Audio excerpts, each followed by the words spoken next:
बिस्मिल्लाहिर्रहमानिर्रहीम अस्सलाम वालेकुम वेलकम टू माय चैनल। कैसे हैं आप सब? उम्मीद है बिल्कुल ठीक ठाक होंगे। आज मैं बना रही हूँ ये मज़ेदार सा पास्ता। बहुत ज़बरदस्त रेसिपी है, आप लोग ट्राई करेंगे तो इंशाल्लाह ताला आपको दोबारा ज़रूर इसकी फरमाइश आएगी। चले जी रेसिपी की तरफ चलते हैं। सबसे पहले पानी लेंगे हम, कोई खुला बर्तन लेंगे, उसमें पानी डालेंगे, उसमें 1 चम्मच भर के नमक का और 2 चम्मच कुकिंग ऑयल के डाल देंगे। और जब पानी बॉयल होने लगे तो उसमें मैं पास्ता डाल दूँगी। आप किसी भी शेप में पास्ता ले सकते हैं। ये 200 ग्राम पास्ता है।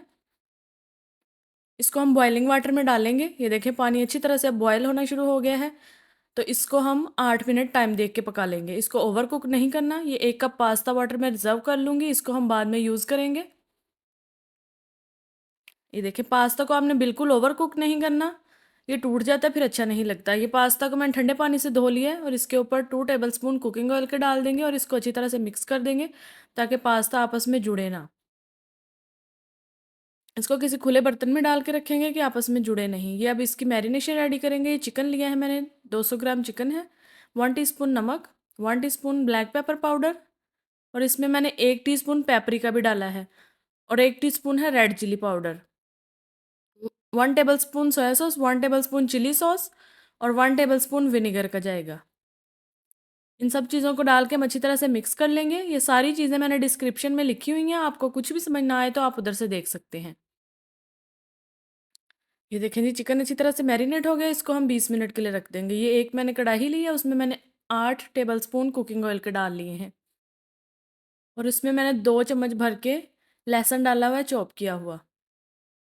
इसको हम हल्का सा फ्राई करेंगे, बस 30 सेकंड्स के लिए। इसको हमने ब्राउन नहीं करना और इसमें चिकन डाल देंगे मैरिनेट किया हुआ।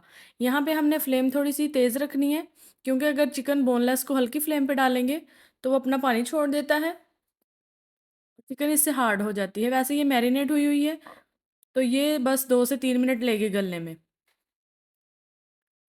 ये देखिए चिकन जब थोड़ा सा गलना शुरू हो जाए, इसका कलर चेंज हो तो इसमें मैंने 2 टमाटर ब्लेंड किए हुए हैं वो डाल दिए। ये बड़े साइज़ के टमाटर हैं, अगर छोटे हों तो आप 4 ले लें या 3 ले लें। इसको अच्छी तरह से मिक्स करेंगे और इसको पकने के लिए छोड़ देंगे 2 से 3 मिनट के लिए। जब इसका पानी ड्राई हो जाएगा तो उसमें मैंने सब्जियां डाल दी हैं। मैंने गाजर ली है, शिमला मिर्च ली है और बंद गोभी ली है, ये 1-1 कप है। आपके पास जो भी वेजिटेबल्स अवेलेबल हों आप लोग वो इसके अंदर ऐड कर सकते हैं। इसको अच्छी तरह से मिक्स कर लेंगे।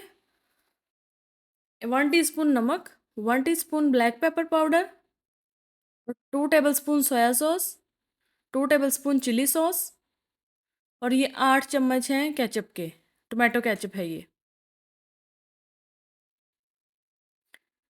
और जी ये 8 टेबलस्पून हैं, 8 चम्मच हैं चिली गार्लिक केचप के।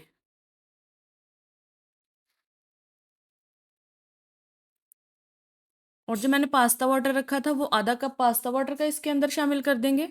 सारा नहीं डालना आपने, सिर्फ आधा कप डालना है। उसको डाल के हम अच्छी तरह से मिक्स कर लेंगे। ये बहुत सॉसी सॉसी सा हो जाएगा, इसकी बहुत ज़बरदस्त ग्रेवी सी बन जाएगी और इसका इतना ज़बरदस्त टेस्ट है ना, आप लोग एक दफ़ा ट्राई करेंगे तो आप बार बार बनाएंगे इसको। ये देखें थोड़ा सा थिक हो गया है अब। इसमें हम बॉयल किया हुआ पास्ता ऐड कर देंगे। पास्ता डाल के हमने इसको बहुत ज़्यादा नहीं पकाना, सिर्फ हमने इसको अच्छी तरह से मिक्स करना है। 1 से 2 मिनट के लिए हमने इसको पकाना है। ये देखिए ये अच्छी तरह से मिक्स हो गया है। आपने इसको गरम-गरम सर्व करें, बहुत मज़े की रेसिपी है, इंशाल्लाह ताला सबको ज़रूर पसंद आएगी और जो भी खाएगा आपको एक दफ़ा ज़रूर बोलेगा कि इसको बना के दें दोबारा से आपको।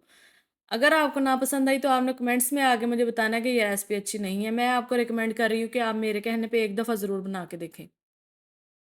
ये देखें इसकी लुक चेक करें कितनी ये ज़बरदस्त है, खाने में भी ये बहुत अच्छी है जैसे देखने में अच्छी है। सब्जियाँ आप अपनी मर्ज़ी की डाल सकते हैं, इनमें से कोई आपके पास नहीं है, गाजर नहीं है या शिमला मिर्च तो आप स्किप कर दें उसको। जो भी आपके पास हो आप इसके अंदर शामिल कर सकते हैं। ये देखिए जी कितनी ज़बरदस्त है। आप लोग चैनल पे नए हैं तो आपने चैनल को ज़रूर सब्सक्राइब कर लेना है, वीडियो को लाइक शेयर कर दें अपने फ्रेंड्स और फैमिली के साथ और आपने रेसिपी ट्राई करके मुझे फ़ीडबैक ज़रूर देना है। तब तक के लिए दुआ में याद रखिएगा। अल्लाह हाफ़िज़।